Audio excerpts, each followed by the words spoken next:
Some people wonder, how did Einstein think? How do we physicists think?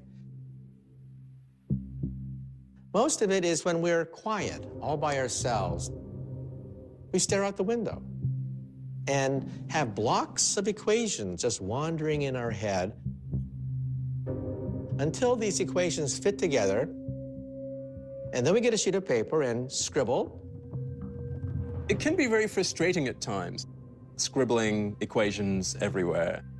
The old cliche of scribbling on the back of the envelope often is true because that's sometimes all you have around.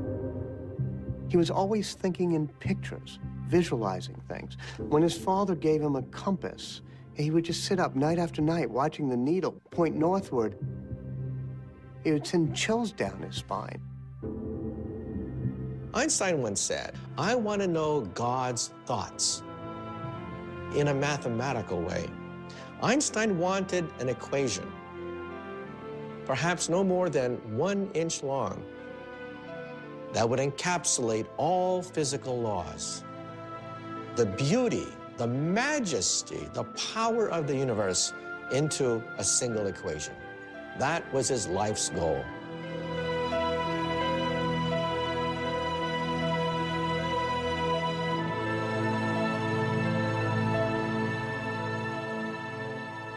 In 1900, Albert Einstein is a 21-year-old undergraduate at the Swiss Federal Polytechnic.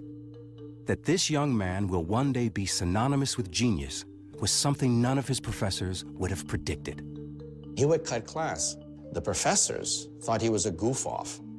As a consequence, Einstein couldn't get a single job after graduation. He even thought about switching fields and selling insurance. Can you imagine opening the door one day and there's Albert Einstein selling you life insurance? What a waste. Einstein thought he was such a loser. He wrote a letter to his family saying that it would be better if perhaps he was never born. Nobody was talking about the young Albert Einstein. He worked as a substitute teacher in short jobs in various towns. Einstein's father tried to apply on behalf of Einstein for academic positions, and he wrote to a very famous professor and asked him whether he could use Einstein as a research assistant. But there were no positions available. His father passes away, thinking that young Albert is a total disgrace to the family. In 1902, the depressed and despondent young Albert moves to Bern, Switzerland's capital, and begins a career far from science.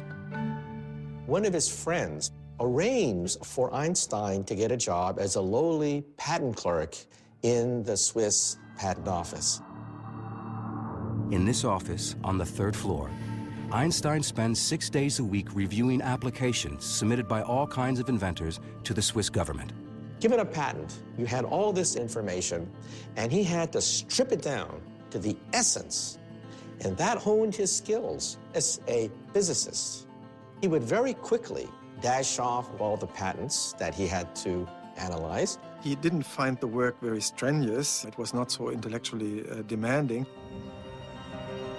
And it would give him ample time to contemplate the universe. He never would have been very good at a university kissing up to a senior professor. He was much better at a stool in the patent office, trying to daydream about what is it like to ride alongside a light beam. From that job, he would launch a revolution which would change world history. Einstein's idle daydreams will profoundly change the way the universe is understood. In 1905, in what's been called his miracle year, he publishes in his spare time 4 visionary papers, the first of which answers the age-old question, what is light? The photoelectric effect.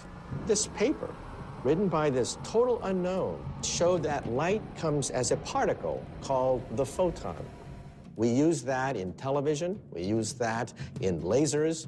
In another paper, the 26-year-old Einstein posits something we now take for granted, the existence of atoms.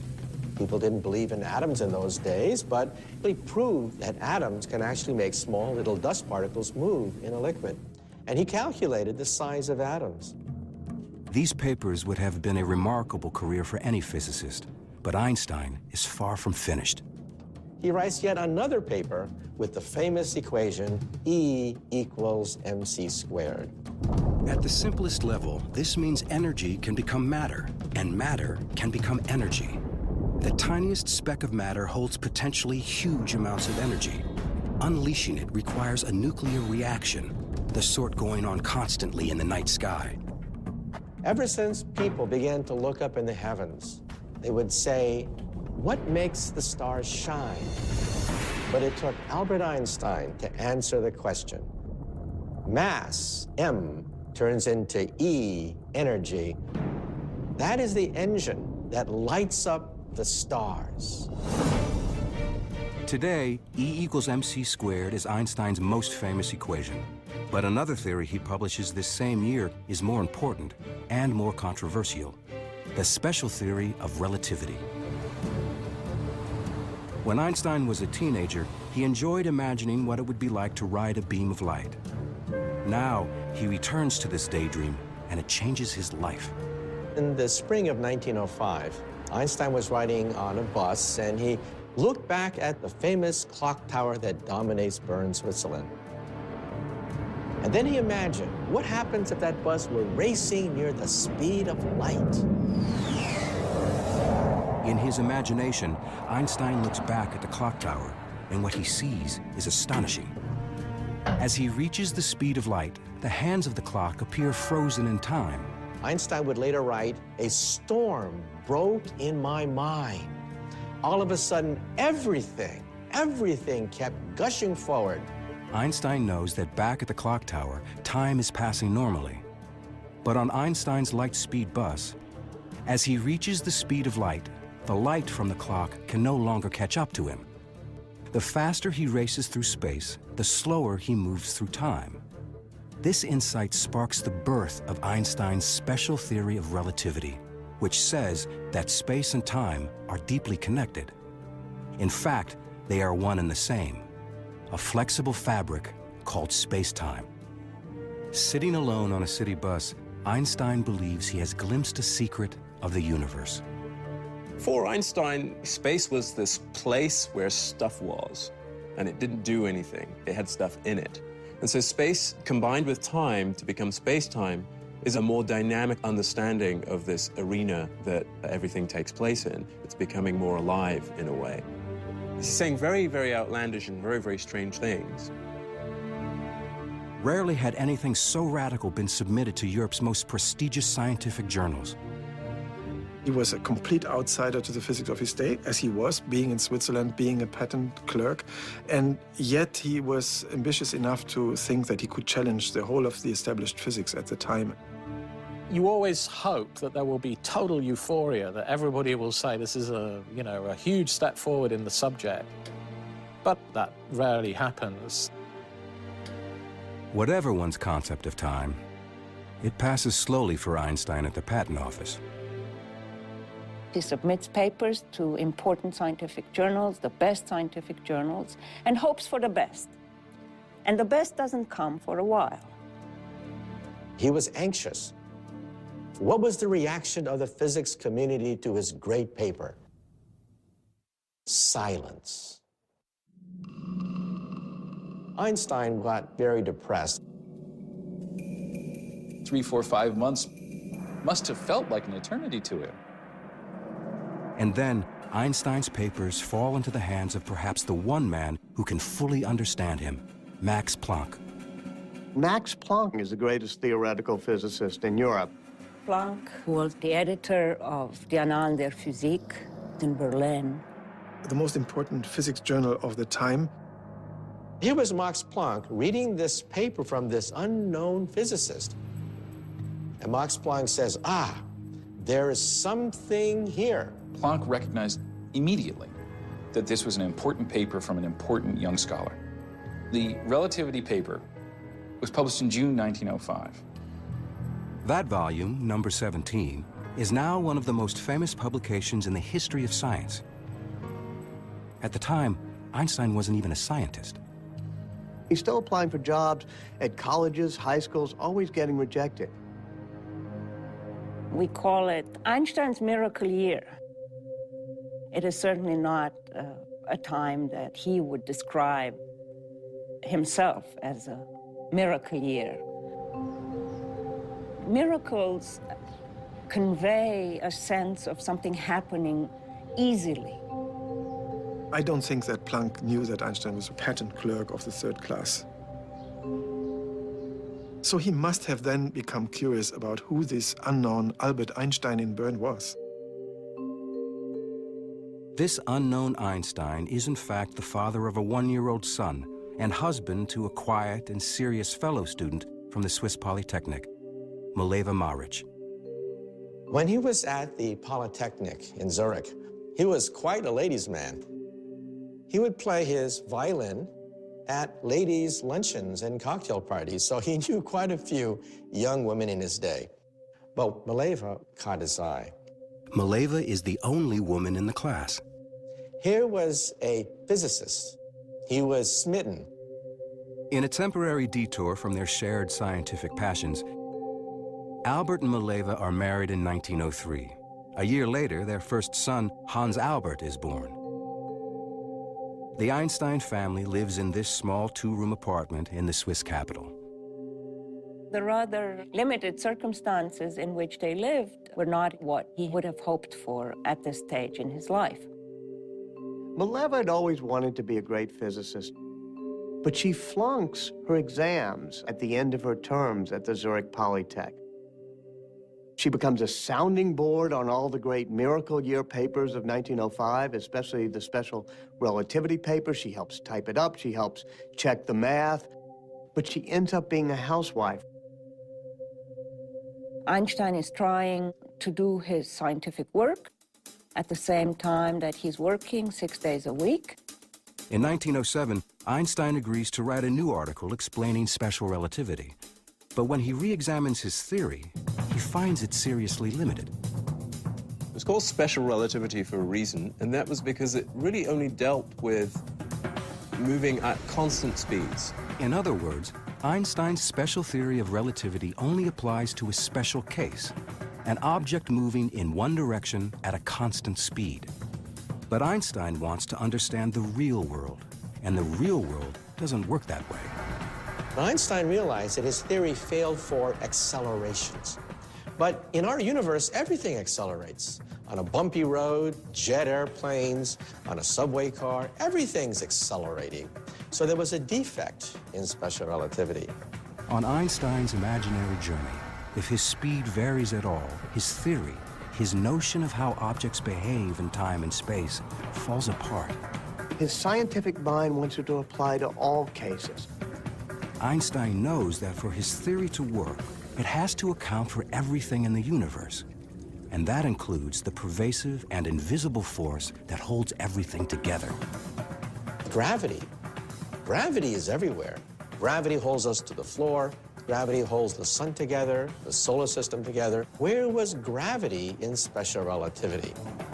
Einstein wants to expand his special theory of relativity into a general theory of relativity, a theory that will explain not just time, but also gravity. He realizes he will be fighting more than 2 centuries of scientific thought, and his hero, Sir Isaac Newton.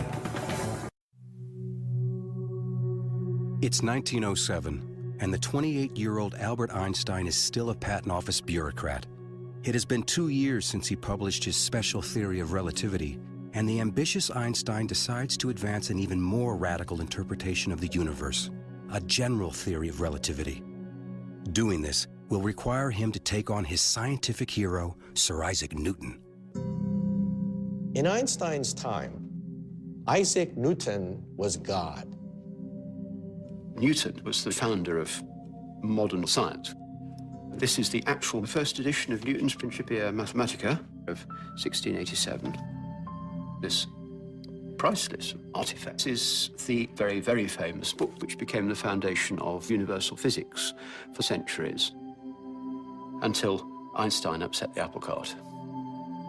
It has been almost 250 years since the apple fell from the legendary tree on Isaac Newton's estate, giving Newton the inspiration to formulate his law of gravity. Newton said, that if an object falls, it's because there's a mysterious force called gravity pulling it down. But you know, Isaac Newton himself was not satisfied by that. Objects move because they're pushed, not pulled. Objects move because they're pushed. So what is pushing this? Newton didn't know. So Newton simply threw his hands up and said, I don't know. So I'm going to invent something called gravitational pull. And Einstein said, no, this theory can't be right. He was prepared to simply go, I really want to solve this problem. I want to really understand the whole universe. Max Planck said to him, you can work on gravity if you want to, but there are two problems. You're not going to be successful. The problem is too hard. And if you do, no one will believe you. It's an extremely difficult task. It's not clear where to begin or how to go about doing it at all. Ultimately, the thing that gives him that clue turns out to be his old faithful way of reasoning, the thought experiment. So it's what you and I would call daydreaming, but he gets to call them thought experiments because he's Einstein. He's in his office at the patent office, looking out at the window, and he imagined a man working on a roof.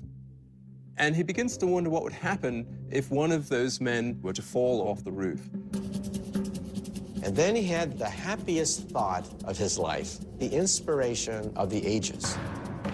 He had a vision. The man will not actually be feeling his own weight. He would be weightless. And then he imagined, if you're in an elevator and somebody cuts the cord, what happens to you? You fall. But the elevator falls at the same rate you do, so you are weightless inside the elevator. So then Einstein got it. It's as though gravity's been switched off. What's really going on? There is no such thing as gravitational pull. The Earth has curved the space around me, and space is pushing me into this chair.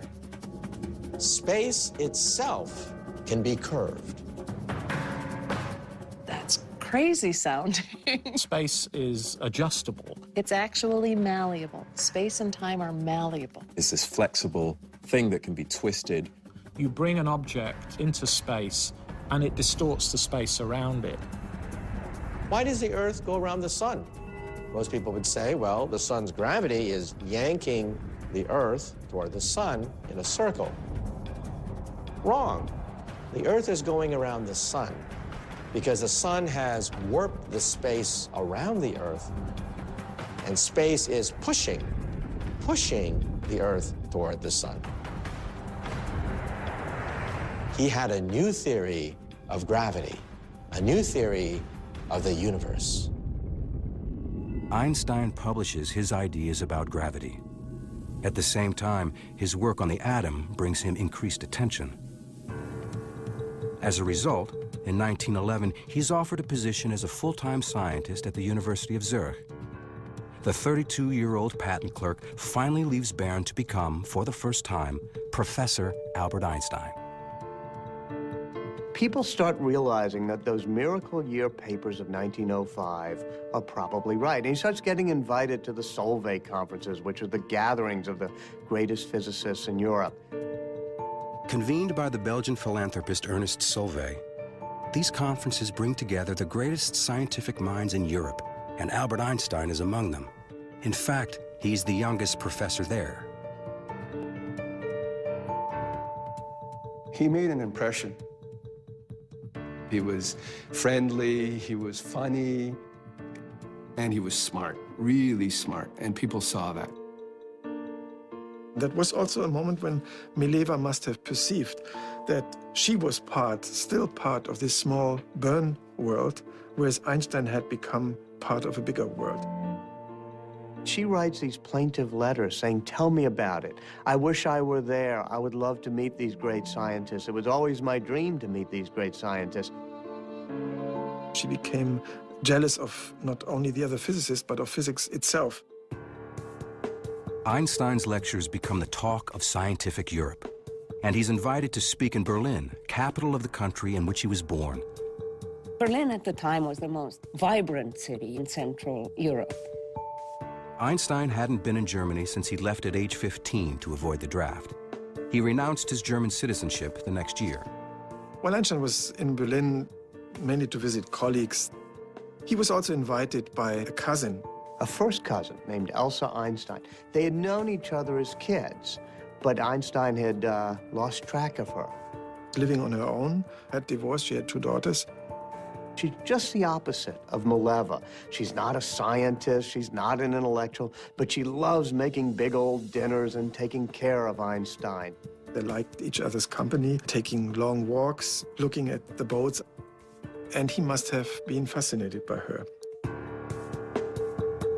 Einstein returns to Zurich. They exchange fiery love letters. And at one point, it becomes so strong that Einstein says, please don't write me anymore. This isn't going to work. He must have felt that this was an overcomplex situation, even for an Albert Einstein. If the mysteries of the heart elude Einstein, the mysteries of the universe trouble him even more. The curvature of space and warping of space-time, and you scratch your head. He has now been struggling for 4 years to more fully develop his general theory of relativity. His theory of relativity is so complicated that very few people can understand it. Somebody's got to test it. It's not a testable hypothesis. It's not science. It's science fiction. Einstein knows he's on the right track towards solving his theory. Now he must find a way to prove it. It's 1911. For 4 frustrating years, Einstein has struggled to perfect his general theory of relativity. His theory won't be accepted until he can demonstrate this radical concept. Suddenly, he is struck by an idea.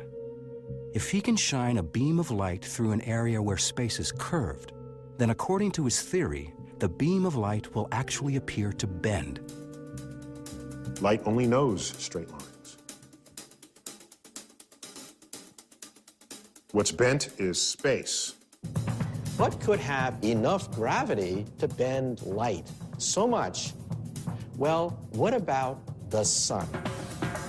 300,000 times more massive than the Earth, the sun is the perfect object for Einstein's experiment. But how can anyone shine a beam of light around the sun?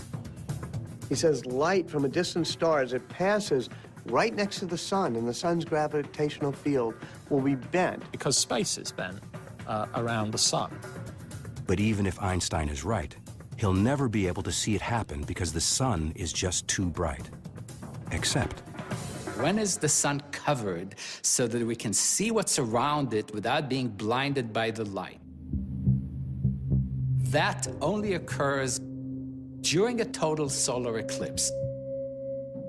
Here's the sun, and it's blocked by the moon, and suddenly all the stars come out.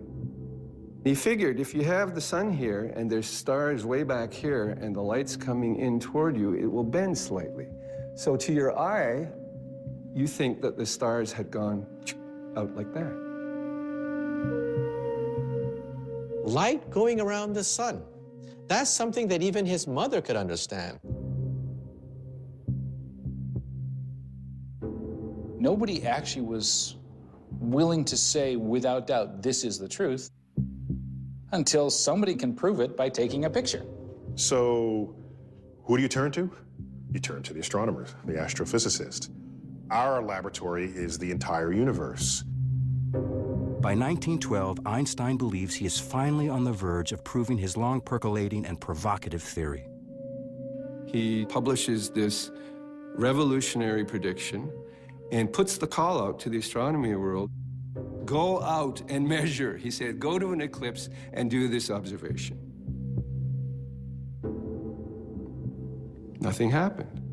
He actually wrote to well-known astronomers trying to interest them in doing a test and was a little discouraged, I think, because he discovered, as people often do, that astronomers are busy people with many things to do and don't necessarily drop everything at the drop of a hat, even for Einstein.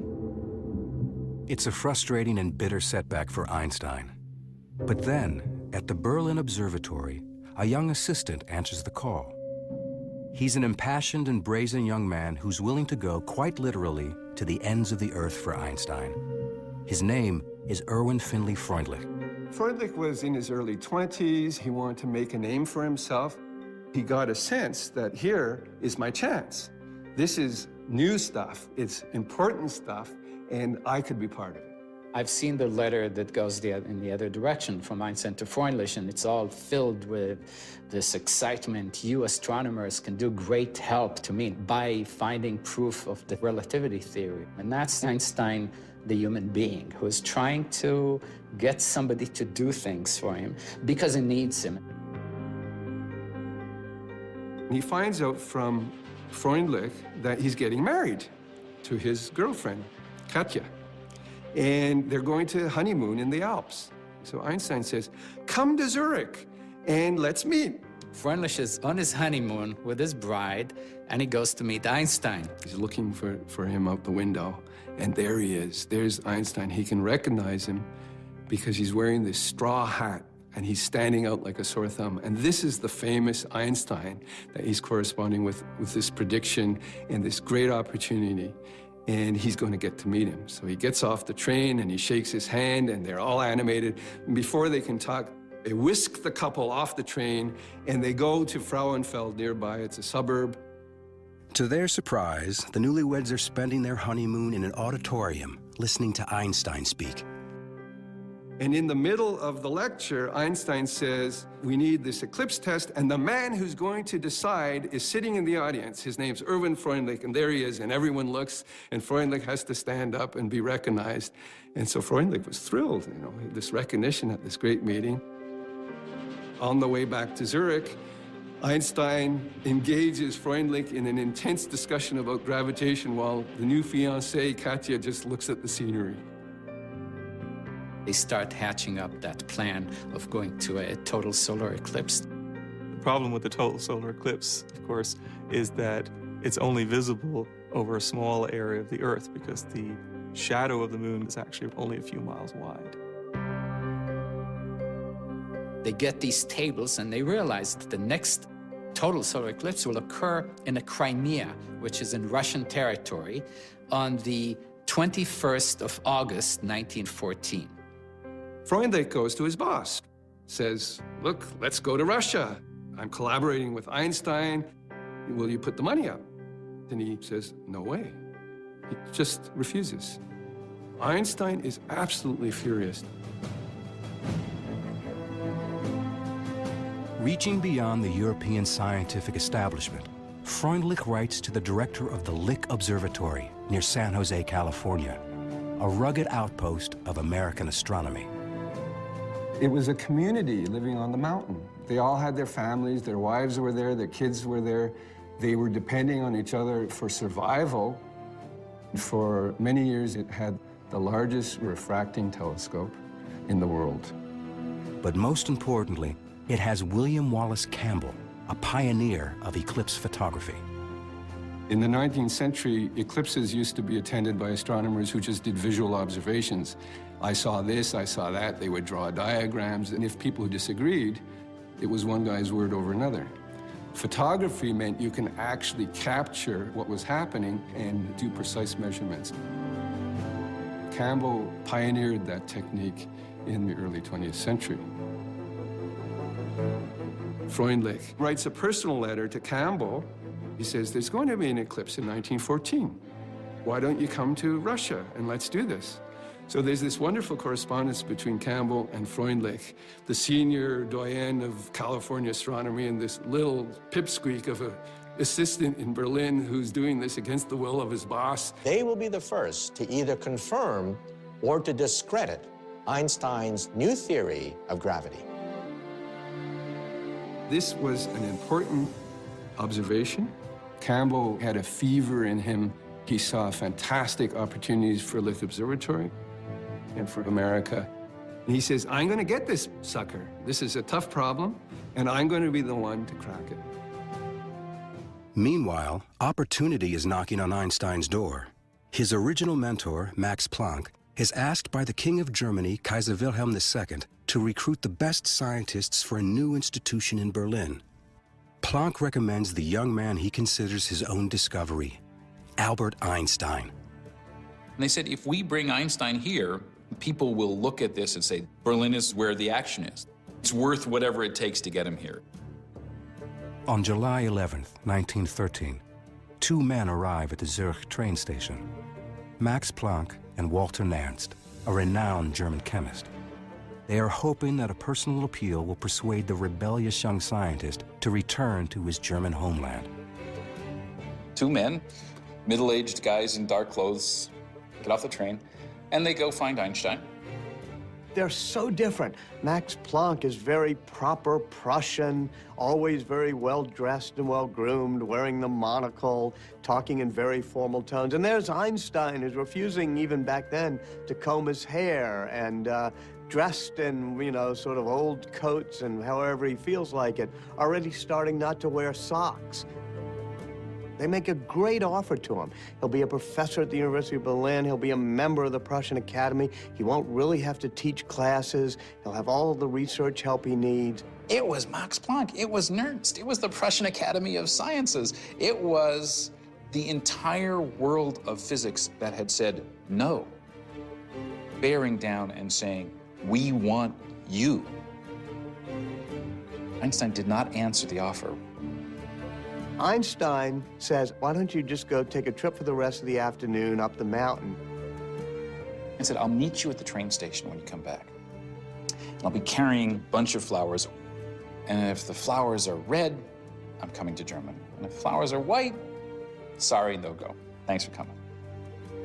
I've made the argument that Einstein delayed his answer to this question, in part because he sort of wanted to live with the pleasure of being so deeply sought after. But it's certainly true that this was not simply a snap decision. As he often does when he has a difficult problem to solve, Einstein takes a long walk. Zurich was comfortable. There was lots still up there. You don't just sort of walk away from that. His wife really wants to stay in Zurich. On the other hand, they've offered him the greatest job imaginable. There was one other thing enticing Einstein to Berlin. At some point, he received a birthday card. It was Elsa writing him a postcard.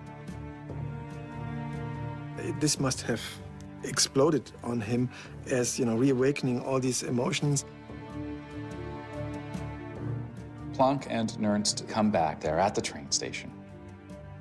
Einstein is there. It was a dramatic moment. It was a self-consciously dramatic moment. There would have been a little dramatic flair there.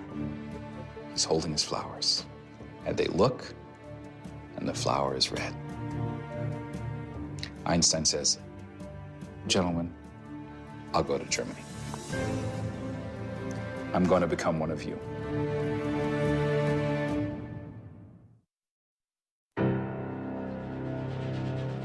By April 1914, Einstein's world is looking brighter. The solar eclipse needed to help prove Einstein's long-gestating general theory of relativity is only 4 months away, and Einstein is on his way to Berlin to join the Kaiser Wilhelm Institute, an elite group of scientists working under Fritz Haber, the institute's director. Fritz Haber was one of the greatest chemists of the 20th century. He developed a process that could be used in producing an artificial fertilizer with the help of which millions could be fed. And he was a hero. Haber and his family host Einstein's wife, Mileva Maric, while she looks for an apartment for herself, Albert, and their 2 children.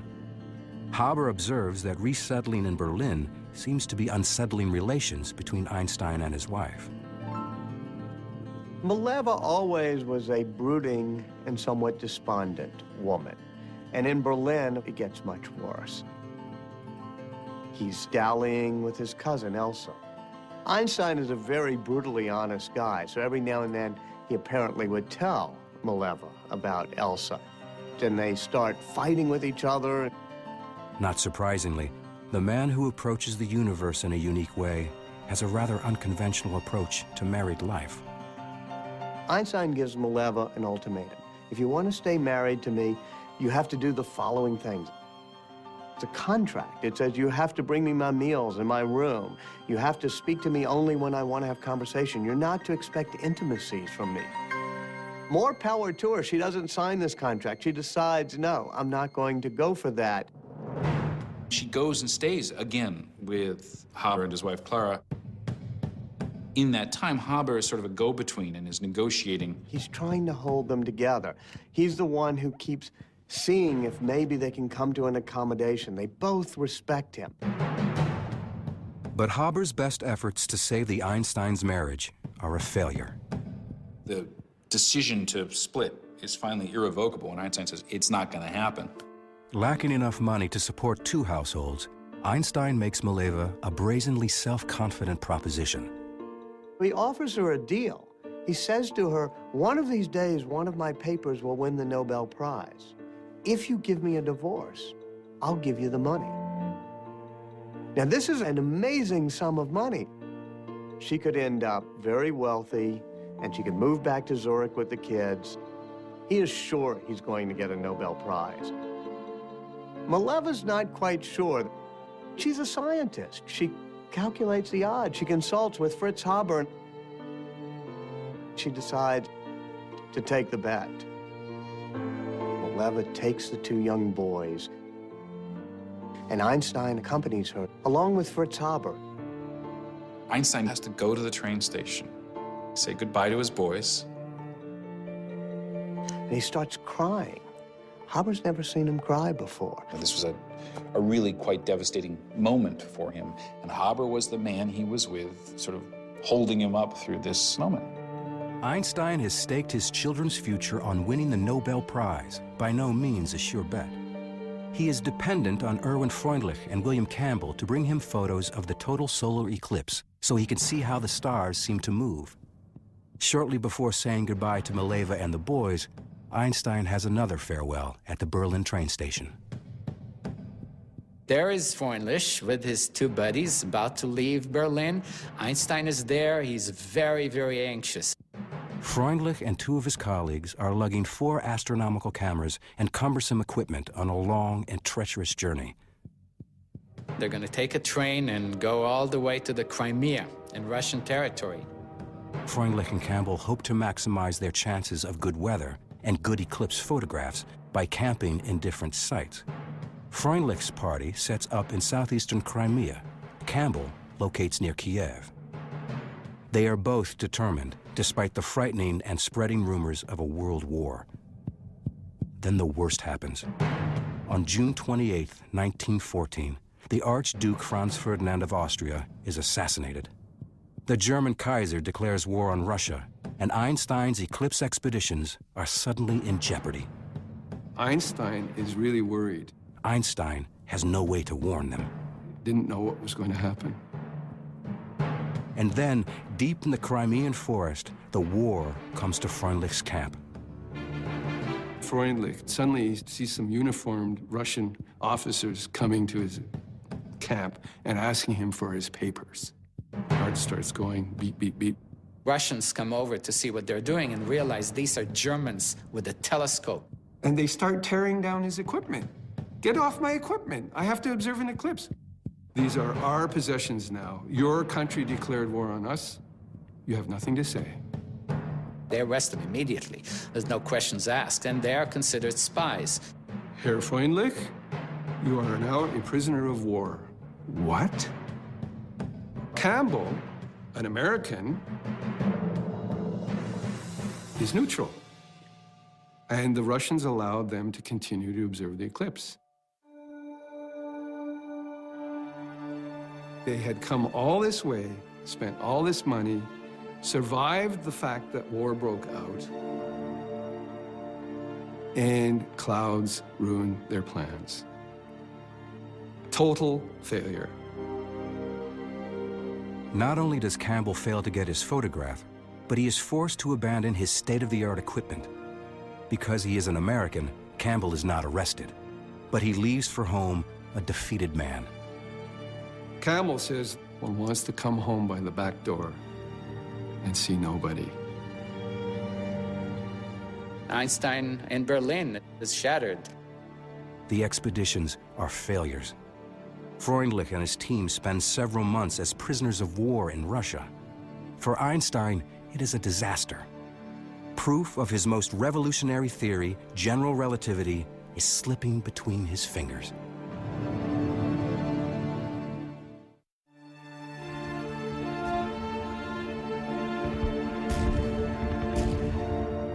The outbreak of World War I leaves Einstein's Russian eclipse expedition in shambles and threatens to further obscure the long-sought proof of the relativity theory on which Einstein has labored for years. The war killed communication between scientists. The open exchange of ideas was gone overnight. Ties were cut. Once the United States joins the war, astronomer William Campbell sees things differently. Campbell dedicated himself to the eclipse problem, independently of his former colleague from Germany, who he now viewed as the enemy. In Berlin, the whole atmosphere changed.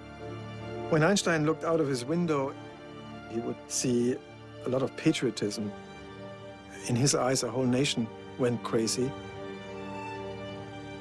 All of Einstein's expectations of the kind of city he was going to live in disappear. They're gone.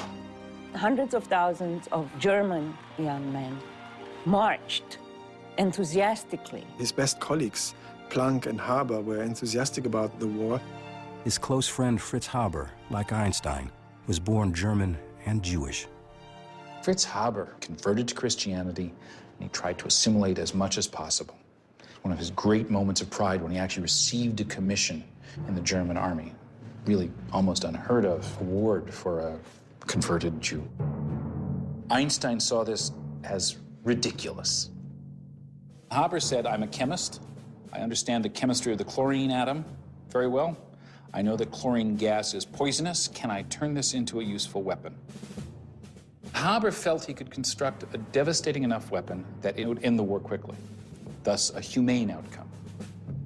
The institute Haber directs is turned into testing gas to be deployed on the Western Front.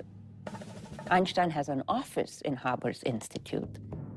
Einstein was disgusted by the eagerness with which Haber, first amongst his colleagues, but many of his colleagues, went looking for ways to kill people and kill them more effectively. Haber was one of the first to develop terrible weapons out of the potential of science. Early in the war, Haber's new mystery weapon, poison gas, is tested on a Belgian battlefield. Haber was there and said, release the weapon. This low cloud drifted over the battlefield, and the cloud just sort of forms. This was the first time this ever happened. Troops had seen things that looked much worse than this cloud, and the effect was devastating. I mean, the troops were just blown out of their trenches. Haber saw thousands of people die, thousands of soldiers, about 5,000 soldiers. Your lungs begin to fill with fluid, and as the deterioration of your body continues, you can lie there on dry ground, in effect, drowning. Albert Einstein takes a look at his close friend and his, intimate professional colleague and says, in effect, you're pathological. This is grotesque. He writes a letter to a friend in Switzerland that says, all our supposed technological progress is like an axe in the hands of a madman. Haber never resented it. And it's so strange that he befriended Einstein so closely. They were living on different planets. The war posed a big dilemma for Einstein because in his personal relationships he respected and was even fond of his colleagues, but rejected their wholehearted support of the war. He comes across this very publicly hyped and published document called the Manifesto of '93, signed by 93 leading German academics, including the people who brought him to Berlin and the people he most values, Haber, and above all, Max Planck. The manifesto says Germany had to fight, it was justified and morally acceptable to fight in this war. And this shocked Einstein. In effect, a betrayal This was the moment when Einstein realized that there were some things about life outside physics that were important enough that he had to actually go out on a limb and take some personal risk to defend. He actually tries to present a counter-manifesto of other German academics who say, no, there's something else out there besides national pride, national competitiveness, national fury. And 4 people sign the manifesto. It goes nowhere, never published, it fails. He becomes a pacifist. He becomes a war resistor. And Einstein was nearly alone. He's isolated. He's being rejected by his colleagues. His marriage is breaking up. He's having a custody battle for his kids. He immerses himself in his science. The isolation has a positive outcome as Einstein looks again at his general relativity theory. He refocuses on the mathematical equations. One day, he looked back at the calculation for the bending of light as it goes around the sun, and he suddenly realized his earlier calculation was wrong. What would have been found had Freundlich done the observation was only half the deflection that's there, half the bending of the sunlight. It would have discredited Einstein's theory. It is an embarrassing but serendipitous discovery. For 3 years, Einstein has been urging astronomers to photograph an eclipse, which would prove an equation that he now believes to be wrong. Einstein has always considered the failed eclipse expeditions to be setbacks. In fact, they may have saved his career. The war raging all around him, the physicist retreats to his study. He had a little apartment, and most of his thinking was done in his study. Sometimes he can't quite visualize the curving of space, and what he does is he takes out his violin. He said that Mozart's music captured the harmonies of the universe. Playing the violin would help him think. Einstein had this prodigious ability to sit and think. It was called Sitzfleisch. People who knew him said he had this remarkable Sitzfleisch where he can concentrate on a problem for hours, for days, even years. In his office are lots of mathematical manuscripts with equations all over, and he's sitting there thinking, walking around, standing deep in thought. He's doing pure mathematics in his mind. Science is done by the seat of your pants. We have leaps of logic. We have years of wandering in the wilderness. We have frustration. We have pulling our hairs out. That is really the power of genius, the force of will to make all the mistakes necessary to get the right answer. There was never a moment of, oh no, I'm not going to have a theory. That, because of his ego, I don't think it ever occurred to him that he's not going to have a theory. What matters is you keep your eye on the prize. For Einstein, that prize is the Nobel, proceeds of which he has promised to Mileva and his 2 sons. In 1915, he's asked to present his general theory of relativity at a prestigious forum to the most important German scientists. Einstein accepts. But after 8 years of work, his theory still has 2 major problems. It's completely unproven, and the math appears to be flawed. After nearly a decade of work, Einstein's general theory of relativity is still far from finished. His math is wrong, and without the correct calculation, his theory can't be proven. And now, he's scheduled to deliver a paper to the most prestigious scientific gathering in Germany. Prussian Academy, it's a very formal place. It's a place that knows how distinguished it is and how historically significant it is. These weekly meetings you can sort of see as an attempt by at least some of Germany's leading thinkers to act as if the war were not all there was. Einstein is to present his theory of general relativity. The problem for Einstein is he hadn't finished it yet.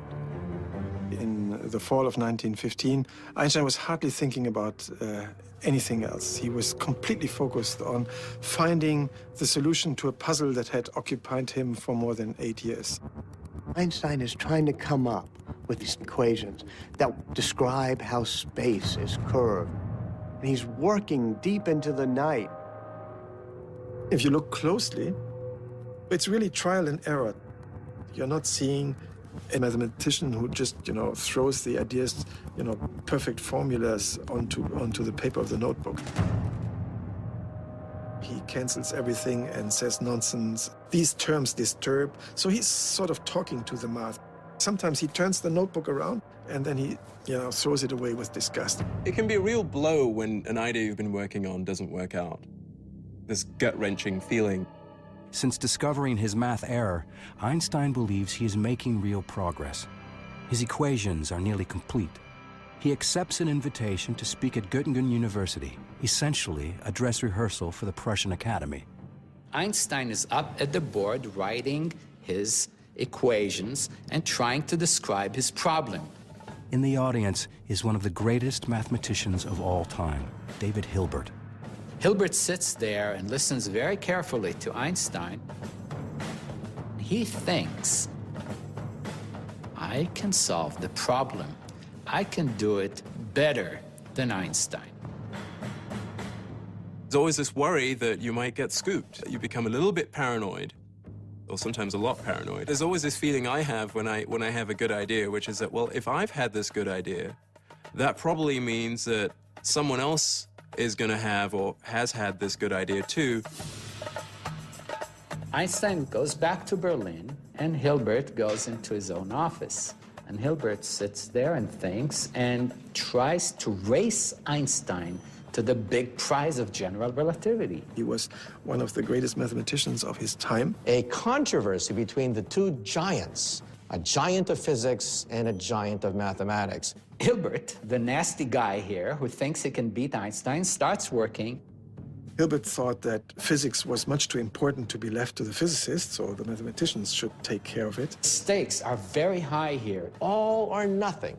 To unlock the secret of light, to unlock the secret of gravity. Nobody can ever say that Einstein is not a fantastic mathematician, because at that moment, the problem is distilled into pure mathematics. Several times, Einstein thought he had it. When he submitted one of the versions to the Prussian Academy, he wrote his son in Switzerland, you will later understand that this was a great day that changed history, and your father was, producing it. But it turned out again to be an erroneous version. He had to change it a week later once more. He had tried many alleys before, and they turned out to be dead ends. How long do you wait developing this idea, writing the paper, working out all the consequences before publishing it? Einstein had to be really afraid that Hilbert would actually take over the whole game and publish the final equations of general relativity before him. All of a sudden, he discovered that several pointers all seemed to point in the same direction. Einstein remembered that he had given up a very radical solution that he had stumbled upon already in 1912, and that he had then discarded because it looked just physically too unfamiliar, too unacceptable. But now, after he had tried out all these other alternatives, he was ready to return exactly to that equation, back to an equation that he had earlier considered and then discarded 3 years before. You realize that you've been wrong in a real flash of inspiration because you realized what you should be doing. He had it all in his drawer. And that's, of course, then a glorious moment. There it was, the equation that he had discarded, and now it looked much more promising, much more useful than it had in the winter of 1912. It isn't always a dark time when you realize that you're wrong. Sometimes it's a wonderful time. The excitement for Einstein comes with the realization that the answer for his new theory can be found in an old astronomical riddle. Einstein began to look at a mystery that had puzzled astronomers for generations. According to Isaac Newton, the planet Mercury should be going around the sun like this. But it was known for quite a while that the orbit of Mercury deviates from Newton's laws of motion. It tilts a little bit. So the orbit, instead of going like this, begins to tilt. And it begins to make a pattern like the petals of a flower. Einstein realizes his thoughts on gravity might explain Mercury's orbit in ways the Newton's law could not. Was Newton wrong? Einstein says, maybe it's my theory of gravity. Is this simple enough to explain all the experimental data? He calculated painfully the orbit of Mercury, and there was a near-perfect match. His equations on a notepad match the motion of heavenly bodies in outer space. He has heart palpitations, and he suddenly realized, oh my God, the theory is correct. He was so filled with joy that he couldn't make his brain focus. And for Einstein, that's a big deal. He finally gets the equations right, just as David Hilbert does. There's a little bit of a dispute who got the equations first. There's a lot of rancor at that moment. Einstein gets so hurt. Hilbert was very gracious. He says it's Einstein's theory. Einstein deserves the credit. He is victorious. The theory is Einstein's. On November 25th, 1915, a momentarily triumphant Albert Einstein holds in his hands what he believes is the final equation for the general theory of relativity, his theory of gravity, just in time for his presentation at the Prussian Academy. He goes to the Academy and he speaks. Not for very long. It's a short paper. With that, you have the general theory of relativity, which describes how space and time tell matter and energy where to go. Matter and energy tell space and time how to look. Utterly different view of what our universe is like. Who knows how much applause he got? Nobody does. Everyone suddenly found themselves confronted with the idea that this strange German Jew had overthrown Newton's ideas of gravity. What exactly this meant now, no one was quite sure. There's still no physical proof of it. No one understood Einstein. Einstein believes he has finally got his theory right, but he knows that it won't be accepted until he can prove it. And he can't prove it without photographs of a total solar eclipse. For that, Einstein will have to wait again.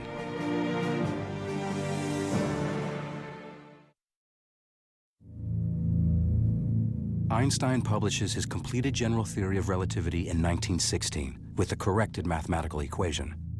But there is still much work to be done. He needs photographs of a rare solar eclipse to prove the theory's accuracy. But in war-ravaged Berlin, now under blockade by the British, even the basic necessities of life are hard to come by. Surrounding him, Berlin was an impoverished city, and the hunger grew so bad that there were hunger riots. In the middle of a harsh winter, Einstein's intense productivity comes to a sudden halt. The reason he stops is he's exhausted and he's sick. Bad stomach problems. He's really, really, really sick. He writes, I don't eat, I haven't been able to sleep, and he succumbs to a physical and a mental breakdown. Einstein retreats to a small apartment in Berlin. His cousin Elsa becomes his nurse and savior. Elsa keeps cooking for him, bringing him food, eventually having Einstein move in with her. While Einstein's health is in Elsa's hands, the fate of his theory lies with astronomers. One of them who will play an important role is at Cambridge University in England. Arthur Eddington is a scientist, but also a religious man who attends this small Quaker meeting house just across the street from the university. Sitting in the back row at this Quaker meeting, full of people sitting quietly, is Arthur Stanley Eddington, head of the Cambridge Observatory, known all around the world as one of the most brilliant minds in astronomy. The war has taken a heavy toll on Eddington and his fellow Quakers, nearly all of whom morally oppose the war and refuse to fight the Germans. He's one of the few men left. It's just him and the women. Day by day, men were disappearing from these benches. Not because they were going off to fight in the war, but because they were being arrested for being conscientious objectors. Anti-German feeling cripples scientific communication. Eddington knows nothing of Einstein's new theory until February 1916, when he receives a package from a colleague in the neutral Netherlands, astronomer Willem de Sitter. Inside is a copy of Einstein's paper that de Sitter has translated into English. Eddington opens it up and realizes immediately that he's seeing something of tremendous scientific significance. And he writes back to de Sitter, no one in England knows about this, no one. So he asks de Sitter, tell me about this Einstein.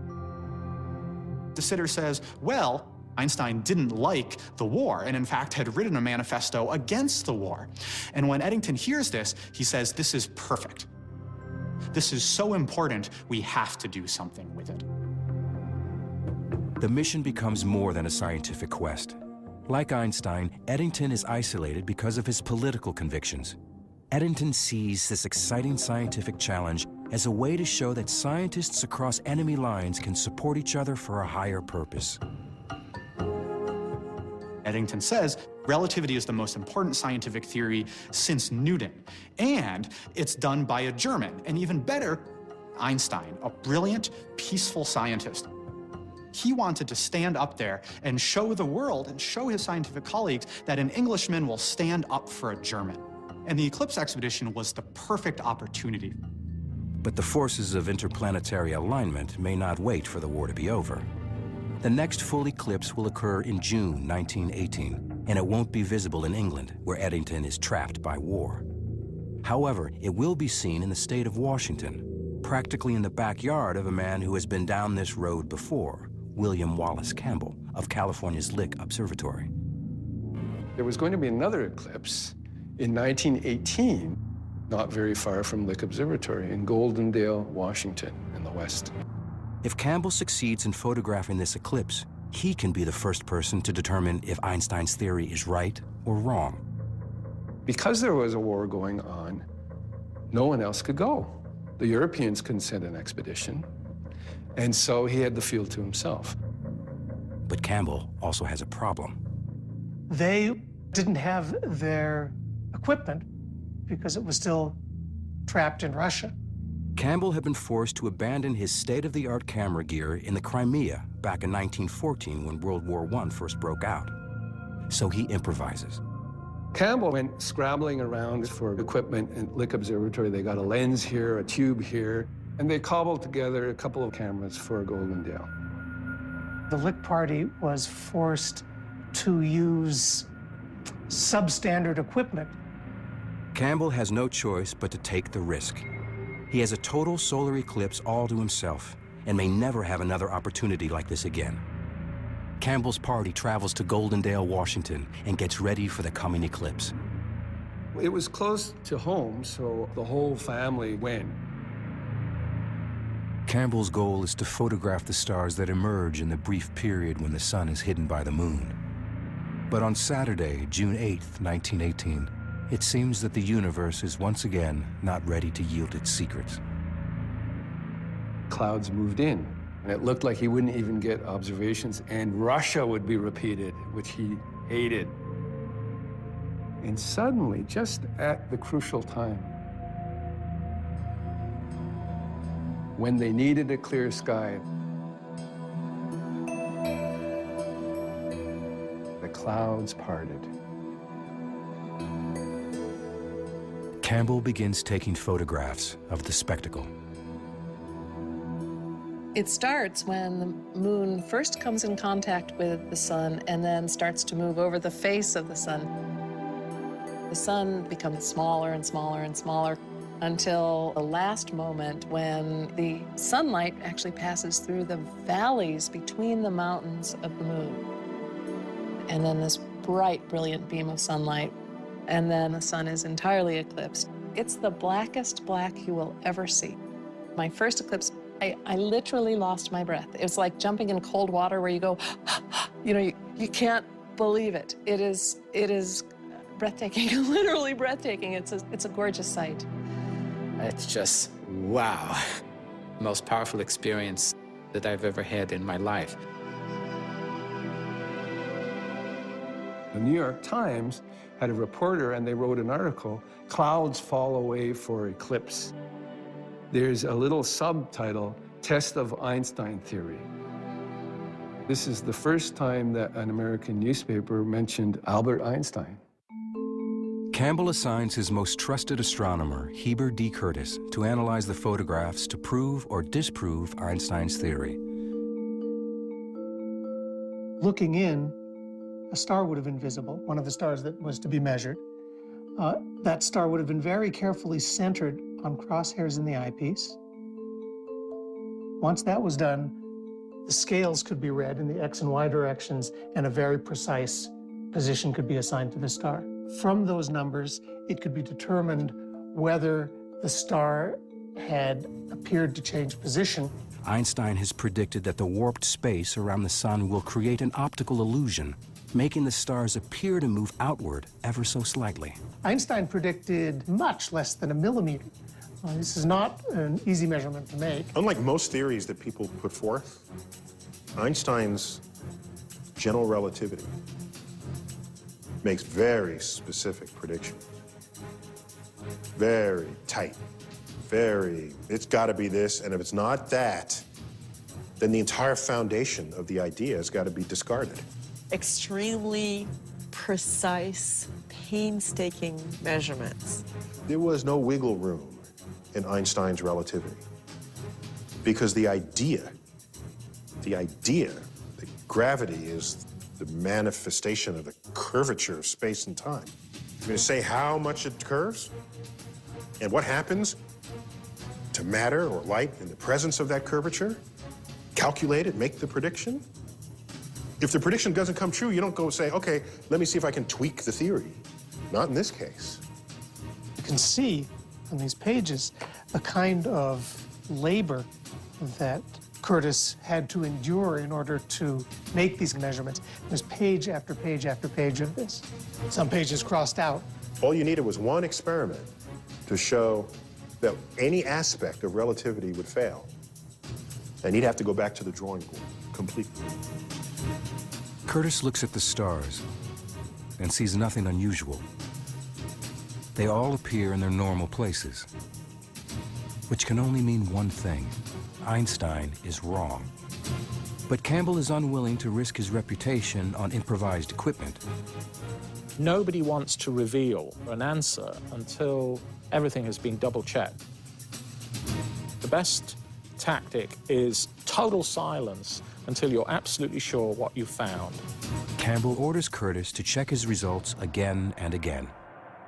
As Curtis works in quiet isolation atop Mount Hamilton, Europe is in chaos. The order of Europe changed completely. We have 3 empires that disintegrate within weeks of each other. On November 9th, 1918, Kaiser Wilhelm abdicates the throne. Einstein notes in his lecture book, class canceled due to revolution. In the immediate aftermath of the war, German scientists, including Einstein, are still not allowed to travel. But Eddington can. Einstein learns that he is going to Africa to photograph a solar eclipse expected on May 29th, 1919. As Eddington leaves Cambridge, the hallways are full of crutches and canes. Cambridge begins to fill up with students again, but they're crippled or they're maimed. He had no fanfare. He's heading off on a lonely adventure. Eddington believes in Einstein and hopes to bring back proof of his controversial theory. But in California, astronomer William Campbell is preparing to deliver his own results, and the news appears to be devastating. On 2 fronts and 2 continents, the proof of Einstein's theory now hangs in the balance.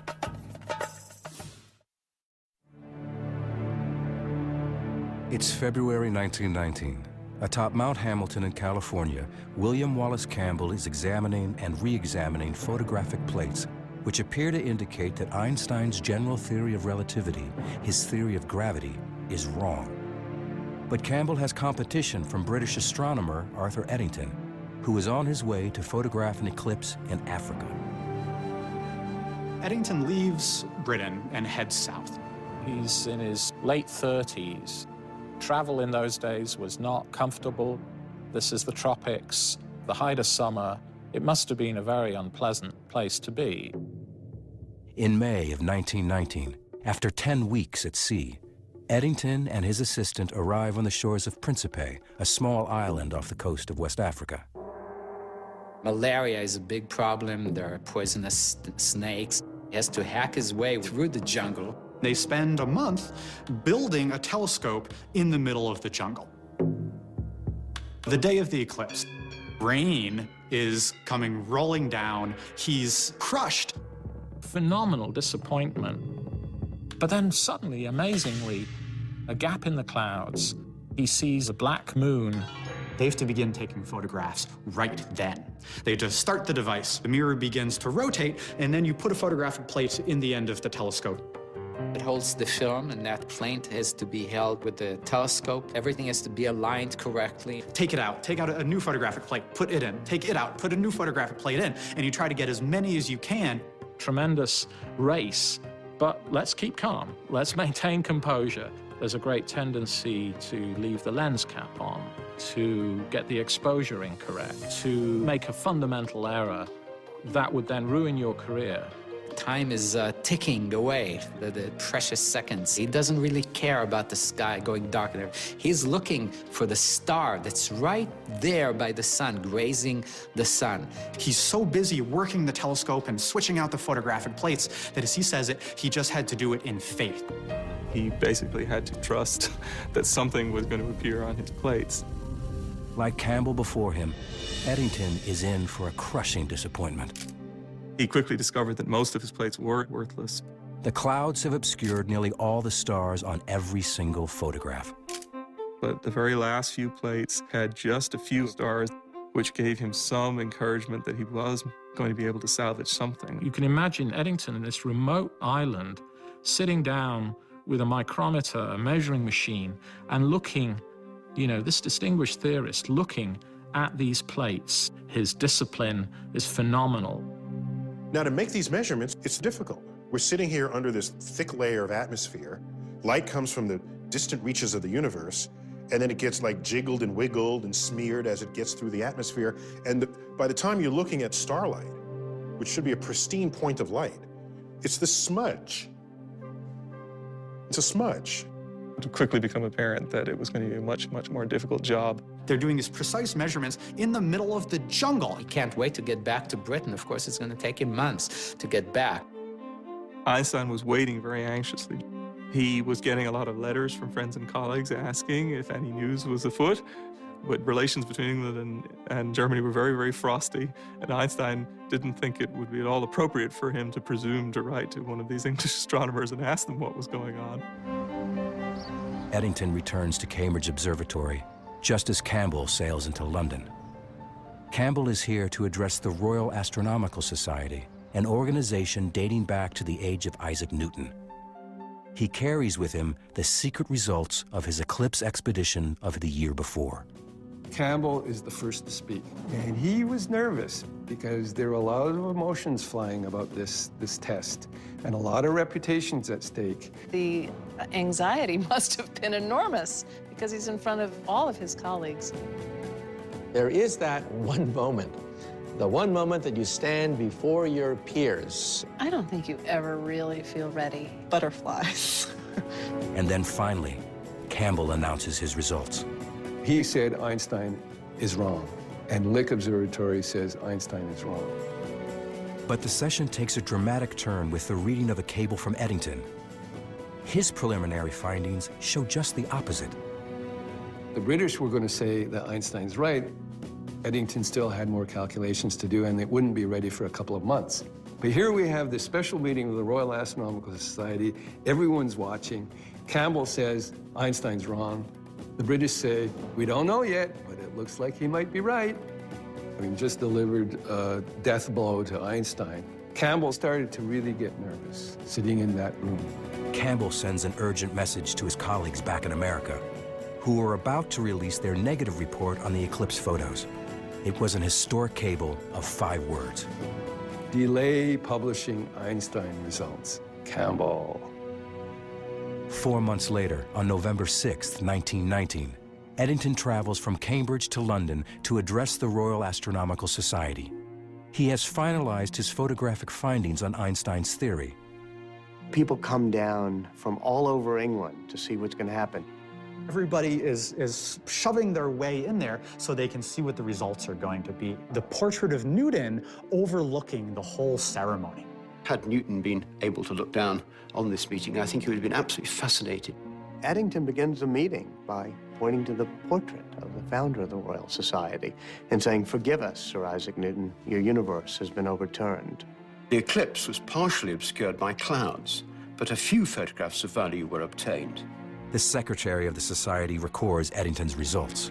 The measurements of the plates have led to the conclusion that the deflection of 1 second .75 at the sun's limb, predicted by Einstein's general theory of relativity, is verified by the eclipse observations. The public interest that gets generated by this is tremendous.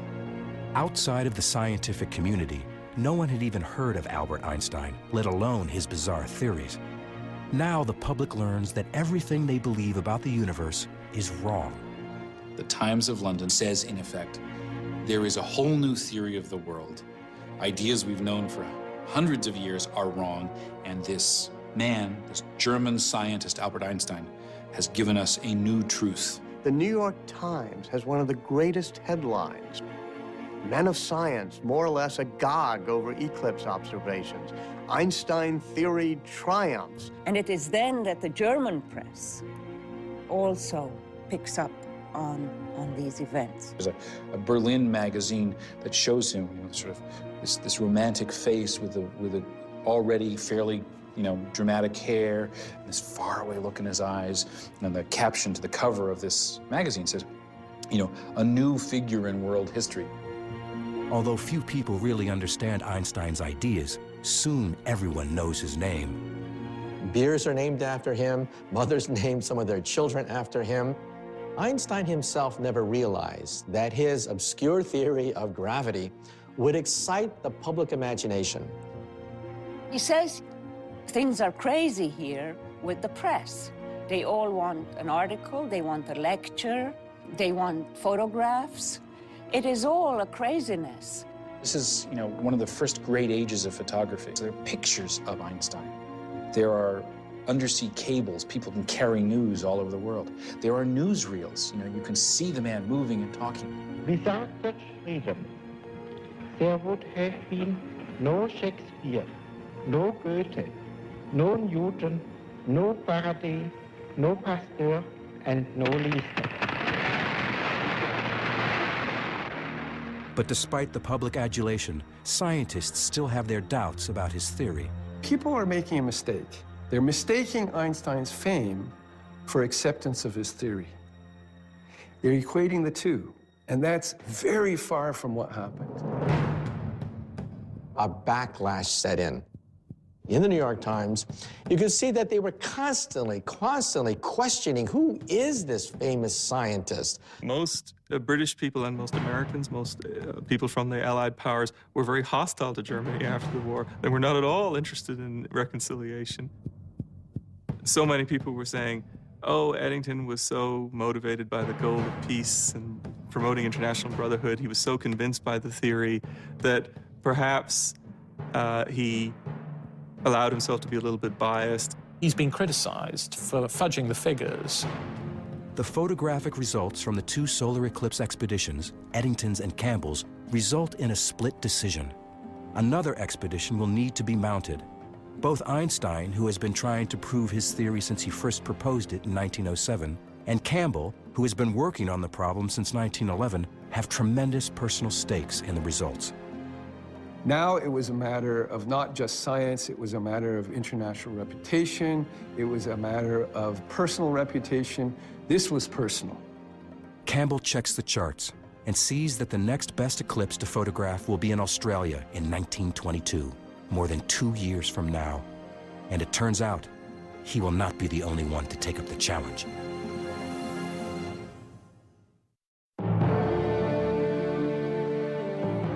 It's 1921, and the 42-year-old Albert Einstein becomes science's first superstar.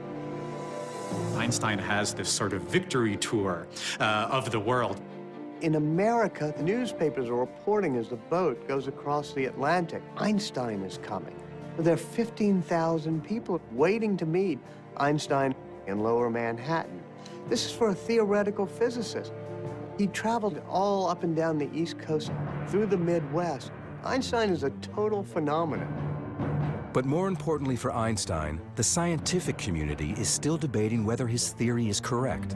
And the more attention Einstein gets, the more his theory is thrown into doubt. Einstein is being exposed to increasing criticism of his theory of relativity. People said, we have to redo the test.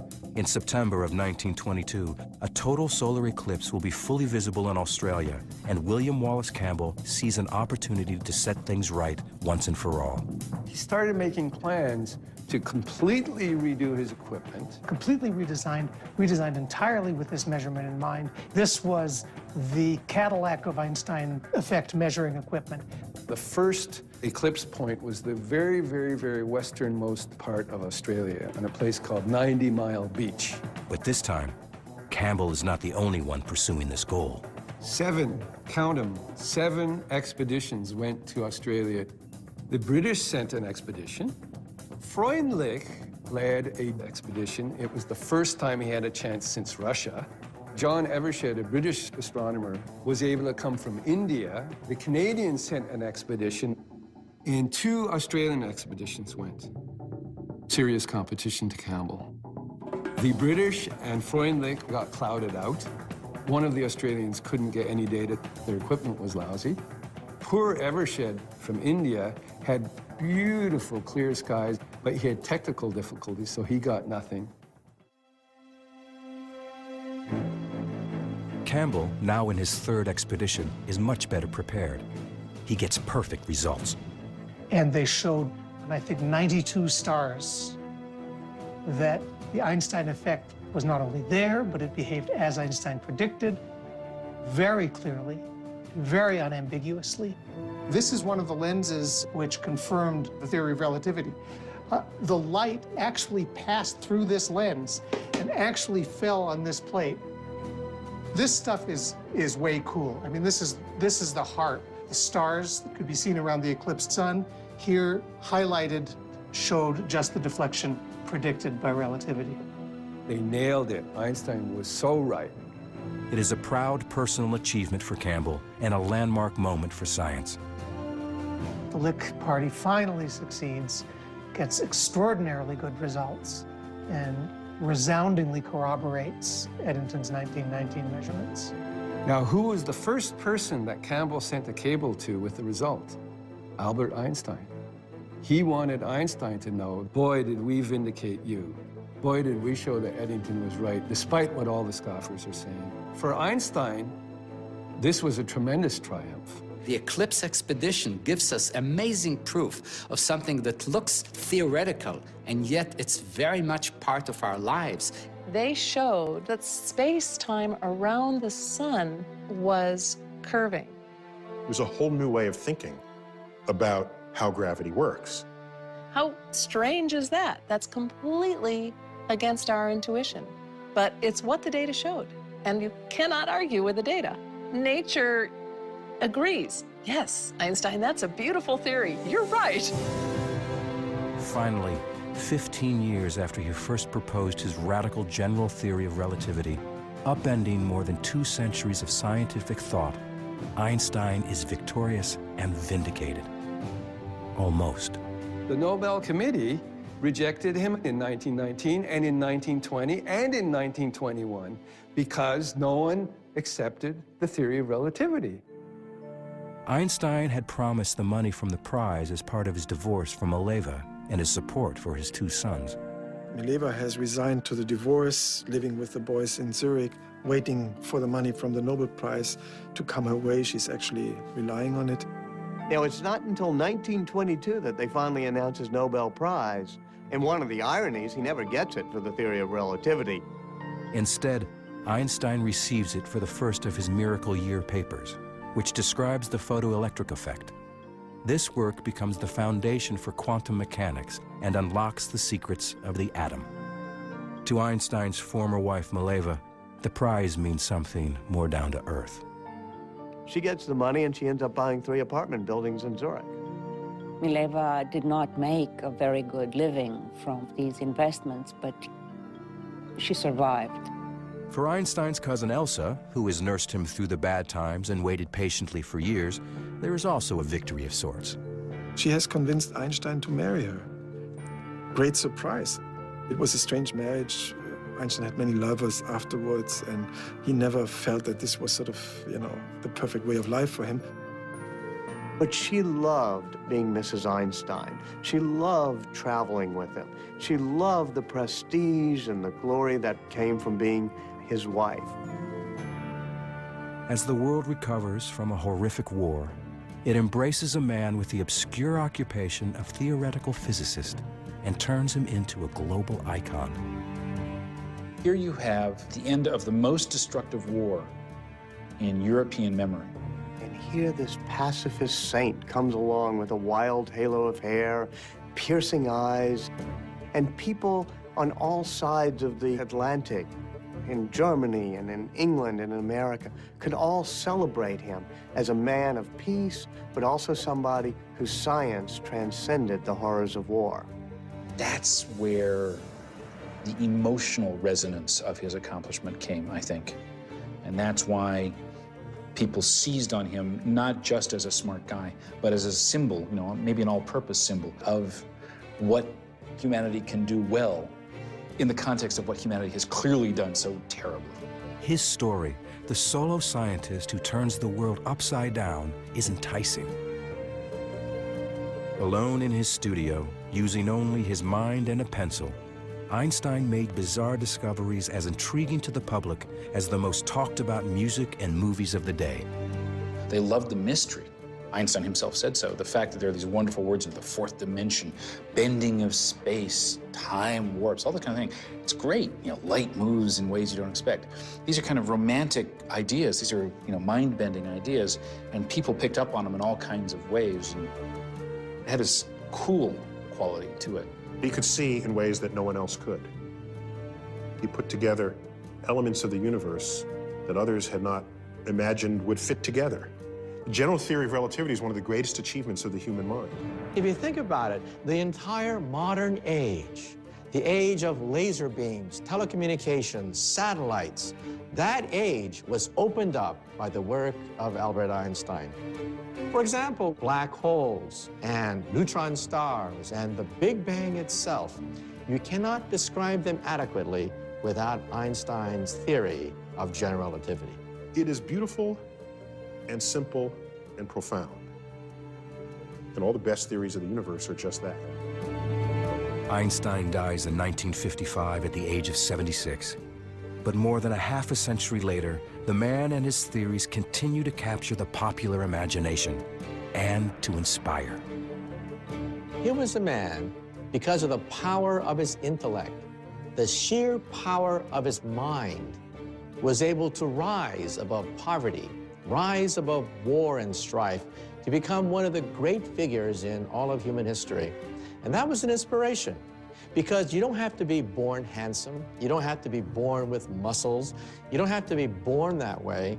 You can achieve it by the sheer power of intellect. And for me, that's always been a shining beacon.